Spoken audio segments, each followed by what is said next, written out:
Dan penonton yang dirahmati oleh Allah, selamat bertemu kembali. Saya akan sambung lagi tentang beberapa pertanyaan. Bukan kata puan yang bertanya tadi, tapi ramai. Macam mana saya tak boleh baca Quran? Macam mana saya tak hafal doa? Tawab saya tak hafal doa dia, sa'i saya tak hafal. Boleh ke saya dapat haji yang mabrur? Seluruh penonton yang dirahmati oleh Allah SWT, bahawa sesungguhnya syarat saya dah bincang tadi, bahawa sesungguhnya kita kena belajar. Jadi di samping kita belajar haji, belajarlah mengaji Quran, belajarlah membaca doa. Walaupun doa itu bukannya rukun, kalau tak hafal doa pun sah haji kita insya-Allah, tawab kita sah, sa'i kita sah, wukuf kita sah insya-Allah. Tetapi itu adalah kesempurnaan. Belajarlah, kerana Nabi menyebutkan man arada dunya fa'alaihi bi'ilmi وَمَنْ أَرَادَ الْآخِرَةَ فَعَلَيْهِ بِعِلْمِ وَمَنْ أَرَادَهُمَا فَعَلَيْهِمَا بِعِلْمِ. Siapa nak berjaya kat dunia, dia kena dengan ilmu. Siapa nak berjaya dekat akhirat juga mesti dengan ilmu. Siapa yang nak berjaya kepada kedua-duanya, dunia nak berjaya, akhirat juga nak berjaya, dia mestilah juga dengan ilmu. Penonton yang dirahmati oleh Allah SWT, sekarang sampailah masanya untuk semasa kita berada di Tanah Suci, kita dah berangkat sampai ke Tanah Suci, apakah dia syarat yang kita kena lakukan untuk meraih haji yang mabrur ini?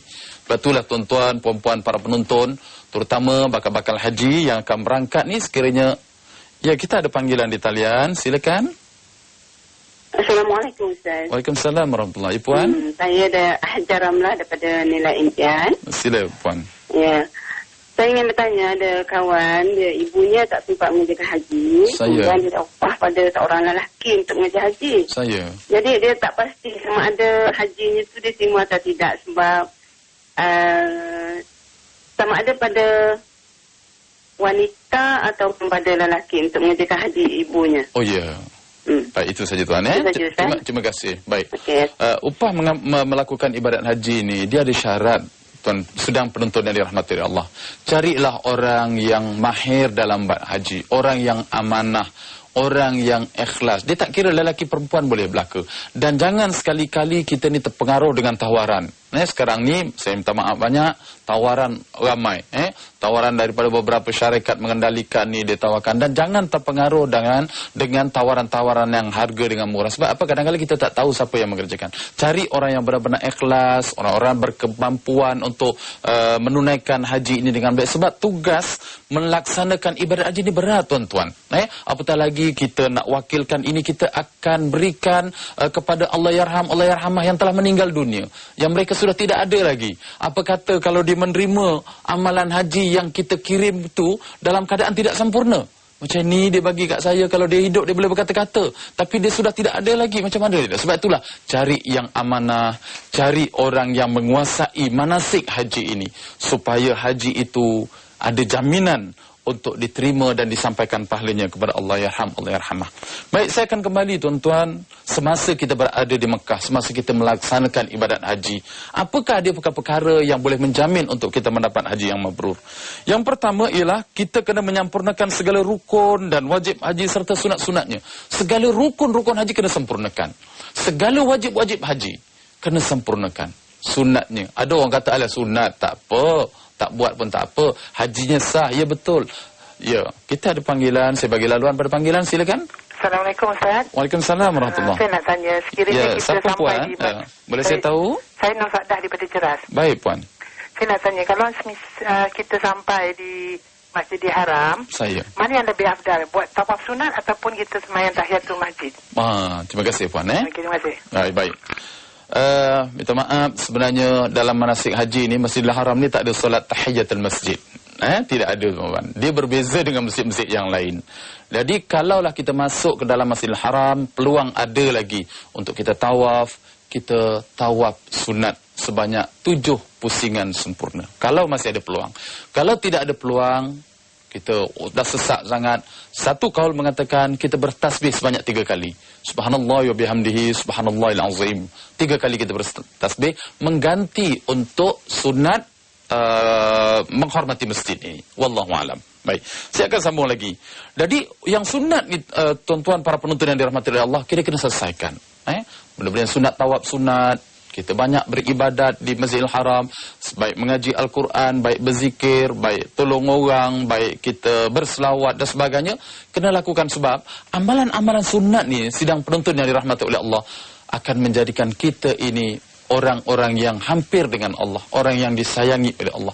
Sebab itulah siapa-siapa yang rasa dia nak disayangi oleh Allah, dia nak menjadi orang yang hampir dengan Allah, banyaklah bertakarrub kepada Allah dengan melakukan banyak amalan-amalan sunat. Baik puasa sunat ke, sembahyang sunat ke, dan sebagainya. Wallahu alam. Yang kedua, semasa berada di Mekah, hendaklah menyempurnakan segala jenis dam yang berkaitan, yang ia langgar. Sama ada melanggar pantang larang dalam ihram yang 13 tu, ataupun dia meninggalkan wajib haji. Wajib haji ni beza dengan rukun. Rukun ni kalau kita tinggal tak sah haji kita. Tetapi kalau wajib haji kita tinggal, sah haji kita, tapi kita dikenakan dam. Itu kena sempurnakan dam kita. Seboleh-bolehnya sebelum beragat pulang, sempurnakanlah dam kita di Mekah. Yang ketiga, semasa berada di tanah suci, kita kena berhati-hati sehingga tidak melanggar perkara-perkara larangan dalam masa memakai ihram. Ada 13 perkara. Kena jaga sungguh-sungguh. Sebab apa tuan-tuan, puan-puan, para penonton yang dirahmati oleh Allah SWT, bila kita berihram ini sebenarnya kita sedang melakukan suatu ibadat, berjanji kepada Allah SWT, melakukan baik ihram tu ihram haji ataupun ihram umrah. Jaga pantang larang ini, jangan terlanggar. Jangan sampai kita melakukan sesuatu perkara melanggar pantang larang ihram kita ini. Yang keempatnya, memelihara supaya tidak melakukan 3 perkara yang Allah larang di dalam Al-Quran. Ini yang Allah larang, yaitu Allah berfirman, Al-Hajju ashhurum ma'lumat, faman farada fihinna al-hajja fala rafatha wala fusuqa wala jidara fil hajj. Ada 3 perkara yang Allah larang apabila kita menunaikan fardu haji itu. Yaitu yang pertama, fala rafath. Jangan rafas. Rafas ni ialah cakap kotor, cakap bahasa mencarut, cakap yang merangsang nafsu, hubungan ataupun menaikkan syahwat, bercumbu-cumbu. Itu langsung dilarang ketika kita ni melakukan ibadat haji dan umrah, pakai ihram. Dan wala fusuq, jangan melakukan fusuk. Fusuk ni perkataan fasiqun, benda yang jahat. Bergaduh ke, buat dosa ke, buat maksiat ke, itu dilarang. Dan yang akhirnya jidar. Jidar ni ialah bergaduh, berbantah-bantah, berbalah-balah, tak kena sikit bergaduh, tak kena sikit marah, semua habis orang kena marah ke dia. Nak masuk tandas kena queue, dia pun marah orang. Nak naik bas macam tu, nak naik lift pun marah orang. Makan tak kena sikit pun marah orang. Asyik kerja nak marah orang je. Bergaduh, tak boleh silap sikit. Dalam kemah di Mina gaduh, dalam kemah di Arafah pun dia gaduh. Habis semua jadi orang musuh dengan dia. Itu jangan. 3 perkara. Baik, yang kelimanya, iaitu meminta maaf. Bermaaf-maafkan, terutama sebelum kita melangkah keluar kaki kita daripada pintu bilik hotel kita menginap tu. Maklumlah, kita ni dah duduk dalam bilik, orang kata menunggu waktu wukuf ni, adalah perkara yang tak kena, kita kena bermaaf-maafkan. Dia ada panggilan. Sila, kita bagi laluan. Silakan. Assalamualaikum. Waalaikumsalam warahmatullahi. Ustaz, nama saya Azizi Syarani, daripada Kajang. Ya. Ini soalan ni semalam dah ada tanya kan. Baik. Tak, orang tu dia mengerjakan haji tomato. Saya. Dari Madinah, dia niatkan ihram di Berali. Saya. Lepas tu dia buatkan umrah, nak mengerjakan umrah. Saya. Tetapi dia tak sihat. Saya. Lepas tu Ustaz kata buatlah haji kiran. Berniat. Dia kena channel lah artinya. Bila kalau dia nak niat lagi sekali haji kiran, mikat dia di mana? Di mana-mana lah waktu dia jatuh tu. Dia tukar saja niat tu. Dia tukar di mana-mana saja. Tempat dia mula sakit, tempat dia jatuh, tempat dia aksiden dan sebagainya. Tak payah dekat mikat. Tidak. Contohnya begini tuan. Dia dalam ihram tengah ni. Saya. Dia banyak masa dia tu lagi ada. Baik. 28 hari lagi tu. Tapi dia tak sihat. Yang semalam soalan tu dia tak sihat. Dia ada koma di hospital. Saya bagi contoh macam ni. Seorang perempuan. Dia berihram daripada Madinah, di Bir Ali, kemudian dia berangkat ke Mekah. Sampai di Mekah, dia nak tawaf, tiba-tiba dia datang haid. Dia menunggu haid dia tak kering sehinggalah orang nak berangkat ke Arafah. Jadi ketika itu dia channel. Dia tukar niat dia kepada haji kiran. Faham Ya. Okay. Ada lagi satu soalan Ustaz. Baik tuan. Dia kata umrah yang dia mengerjakan waktu Ramadan balik pada bulan Syawal, itu dah masuk bulan haji tu. 1 Syawal sampai 10 Zulhijjah kan. Jadi umrah yang dia buat waktu dia di bulan Ramadan tu, dia ambil kira atau tidak? Boleh kira dah, tidak. Itu kaul, perbezaan kaul. Ada kaul mengatakan diambil kira dan ada satu kaul tidak diambil kira. Wallahu alam. Okey, terima kasih. Baik. Terima kasih. Baik. Jadi saya kembali tadi. Yang kelima, sentiasa ketika kita berada di Mekah nak berangkat ke Arafah, kita dah duduk sebilik. Lama dah menunggu untuk berangkat ke Arafah, untuk berwukuf. Itulah orang kata Al-Hajjul Arafah, Nabi bersabda. Haji itu ialah Arafah. Penentuannya ialah wukuf di Arafah. Jadi sebelum berangkat ni, maklumlah mungkin ada yang terasa hati, duduk sama, ada yang tak kena ke, ada yang apa, hulurkanlah tangan. Dakaplah isteri, dakap suami, dakap isteri. Rakan-rakan sebilik. Rakan sebilik di kalangan lelaki-lelaki dan rakan sebilik di kalangan perempuan dengan perempuan. Berdakap-dakaplah, minta maaf, hulurlah tangan. Kalau ada silap, kalau ada salah, kalau ada apa saja, kita mohon, kita minta maaf. Mudah-mudahan dengan keikhlasan kita untuk bermaaf-maafan itu, Allah akan jadikan rupanya ia syarat untuk kita dapat haji yang mabrur, insya-Allah. Baik. Sekarang kita akan berada di fasa yang ketiga, iaitu untuk mendapatkan haji yang mabrur itu ialah semasa kita telah kembali ke tanah air kita. Kita dah balik ke tanah air kita. Apa kaitannya kita dah balik pun kena jaga juga. Inilah perempuan, tuan-tuan, sidang penonton yang dirahmati Allah. Kita ada panggilan. Silakan, panggilan. Silakan panggilan. Assalamualaikum. Waalaikumsalam. Ustaz, saya Mazia daripada Taman Melati. Saya ke saya buat haji tahun 2005. Ya. 2005, lepas tu ya puan. Panggilan. Okey. Lepas wukuf, saya kita orang sepatutnya mabit di Muzdalifah. Saya. Tapi kami dibawa terus ke Mina dan mengikut kita pergi melalui muassasah dan mengikut tabung haji. Kita tak payah bermabit di Muzdalifah sebab saya tak tahu apalah, kata ni diputuskan oleh kerajaan Saudi. Baik. Tapi masa tu tidak ada darurat ke apa ke. Baik. Apa pandangan Ustaz tu? Baik, wallahu alam.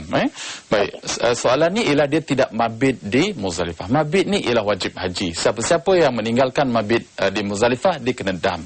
Sekarang ni dia tak mabit, dia terus dibawa ke Mina.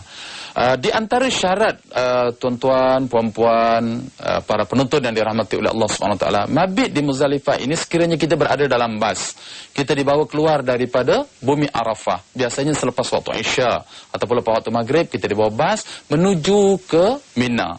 Kita kena berhenti transit di Muzdalifah ni.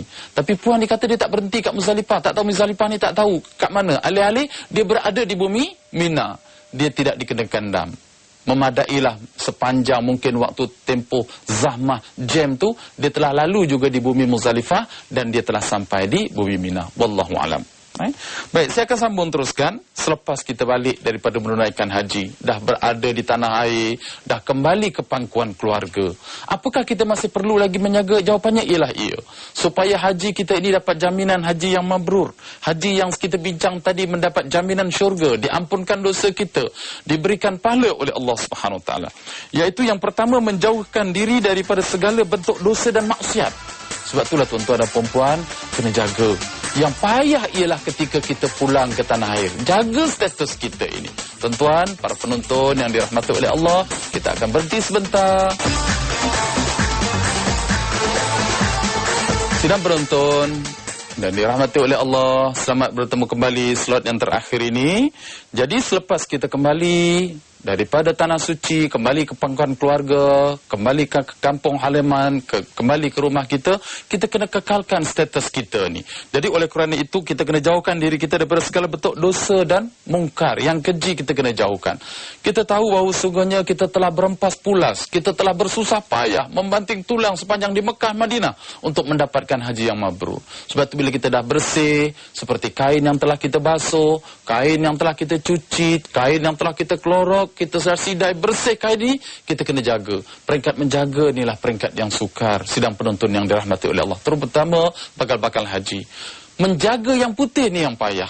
Kena kuah, kena calik kotor, kena calik minyak, kena recik dan sebagainya. Sebab itulah menjaga ni kena lebih payah sebenarnya daripada kita berangkat menunaikan fardu haji. Baik, yang kedua, memperbanyakkan amalan soleh dan tingkatkan takwa serta iman kita. Berjaga amal yang baik-baik.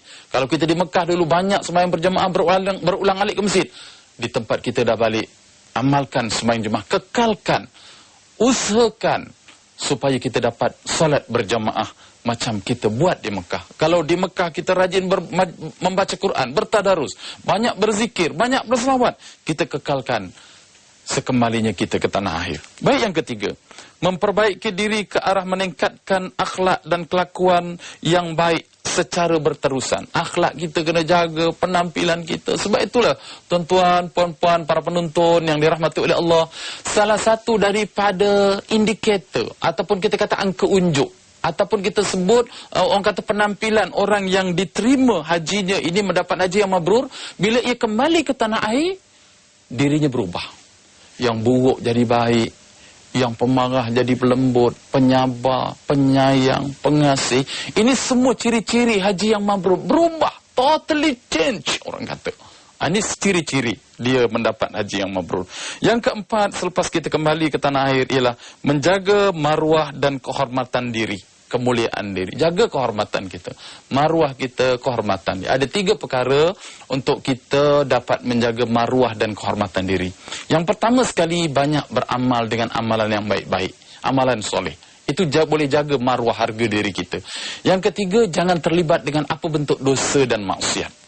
Dan yang ketiganya ialah jangan banyak bergurau dan ketawa. Senyum tak apa. Senyum tak apa, tapi jangan ketawa banyak. Ketawa berdekar-dekar, banyak bergurau, banyak melalaikan hati. Itu menjadikan hilang kehormatan kita.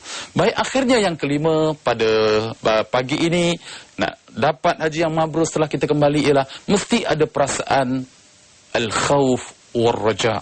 Takut dan berharap-harap. Takut-takut, bimbang-bimbang haji kita tidak diterima oleh Allah. Ini mesti ada perasaan ni. Bimbang-bimbang Allah tolak amalan kita. Bimbang-bimbang takut Allah tak terima haji kita. Dan kena ada perasaan harap-harap. Harap-harap, terimalah ya Allah haji aku seadanya. Itulah yang mampu saya lakukan. Kena ada. Jangan tak ada perasaan ini. Bila tak ada perasaan al-khawf raja', harap dan takut ini, dia balik kita tengok jannah. Oh ya, aku right dah, aku kat Mekah okey dah, aku mudah dah, aku buat tu, aku buat ni. Dia pergi sembang hak tu.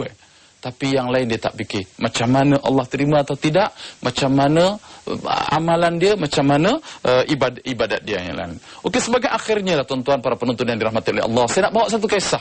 Tentang kisah seorang yang melakukan ibadat haji. Ini tersebut, walaupun bukan dalam hadis, tapi riwayat tabi'in menyebutkan dia ni pergi haji, tuan-tuan dan puan-puan, dengan persediaan dia, dengan wang yang halal, berjalan kaki daripada Baghdad menuju ke Mekah. Dia jaga haji dia. Sehinggalah ringkasnya cerita, selesai melakukan ibadat haji, dia pulang kembali ke tanah air di Baghdad. Sampai sepadan Baghdad, dia letih, dia tertidur. Rupanya dalam tidur ni dia dapat mimpi. Dia kata haji kamu tidak diterima oleh Allah. Kamu tak dapat haji yang mabrur. Lalu dia sedih, dia menangis. Mengalir air mata dia. Tahun depan dia azam berangkat lagi. Macam itulah berulang kali. Tetapi yang paling sedih sekali, bila sampai sepadan Baghdad ni dia tertidur, itulah yang dia dapat mimpi. Hajinya tidak mabrur. Dia sedih, dia menangis. Tapi dia azam dia nak berangkat lagi. Akhirnya makin tua dirinya, semakin berusia, makin uzur. Sehinggalah akhirnya di usia tua, dia berangkat lagi ke Mekah dengan bertongkat, dengan susah payah merempuh padang pasir untuk semata-mata mendapatkan haji yang mabrur. Akhirnya bila dia kembali dalam keadaan usianya yang tua, dia tertidur, barulah dia dapat suara bahawa sesungguhnya hajinya diterima oleh Allah SWT. Macam mana kita tahu nak dapat haji yang mabrur itu rupanya bukan sesuatu perkara yang mudah, bukan sesuatu perkara yang senang, bukan yang boleh suka-suka. Sebab saya dah sebut bahawa perjalanan haji ini bukanlah perjalanan biasa. Suatu perjalanan, suatu rehlah menuju Allah Subhanahu wa ta'ala dengan penuh keinsapan, dengan penuh kesedaran. Sudah saya rasa Setakat itulah yang mampu saya yang baik ini persembahkan kepada sidang penonton yang dirahmati oleh Allah Subhanahu wa taala, dan marilah kita akhiri dengan berdoa. Mudah-mudahan Allah Subhanahu wa taala akan masukkan kita ke dalam golongan orang-orang yang baik dunia dan akhirat, berjaya dunia dan akhirat insyaallah. A'udzubillahi as-sami'il 'alim minasyaitonir rajim. Bismillahirrahmanirrahim. Alhamdulillahirabbil alamin. Hamdan hamidin minasy syakirin minadz dzakirin minadz na'imin. Hamdan yuwafi ni'amahu wa yukafi'u mazidah. Ya rabbana lakal hamdu kama yanbaghi li jalali wajhika wa 'azimi sultanik. Allahumma shalli ala sayyidina Muhammadin tibbil qulubi wa dawaiha wa 'afatil abdani wa shifaiha wa nurul absari wa dhiya'iha بحق عظمة ذاتك برحمتك يا أرحم الراحمين. اللهم اغفر لنا ذنوبنا ولوالدينا ومعلمنا وارحمهم كما ربونا صغارا، ولجميع المؤمنين والمؤمنات والمسلمين والمسلمات الأحياء منهم والأموات برحمتك يا أرحم الراحمين. Ya Allah, ya Tuhan kami, ampunkanlah semua dosa-dosa kami, silap salah kami, ketelanjuran yang pernah kami lakukan sepanjang hayat hidup kami ini. Ampunkanlah ya Allah juga dosa kedua orang tua kami. Kau kasihanilah kedua mereka itu sebagaimana mereka semua pernah kasih kepada kami semua ini ya Allah, terutama ketika kami masih kecil dulu ya Allah, terutama ibu bapa kami sekarang ini yang telah tua, yang telah uzur ya Allah. Terimalah amalan-amalan baik mereka dan tutupkanlah semua kelemahan-kelemahan mereka ya Allah. Juga ibu bapa kami, kaum keluarga kami, anak-anak beranak kami, saudara mara kami, isteri kami, suami kami yang sekarang ini telah pergi menghadap-Mu ya Allah. Ampunkanlah benar-benar dosa-dosa mereka, silap salah mereka, ketelanjuran yang pernah mereka lakukan sepanjang hayat hidup mereka dulu. Angkatkanlah ya Allah siksa dan azab kuburnya, kerana sesungguhnya lautan keampunan-Mu itu adalah terlalu luas. Ya Allah ya Tuhan kami, jadikanlah semua kubur-kubur mereka itu sebahagian daripada taman-taman syurga, dan janganlah Kau jadikan kubur-kubur mereka itu ya Allah sebahagian daripada lubang azab api neraka.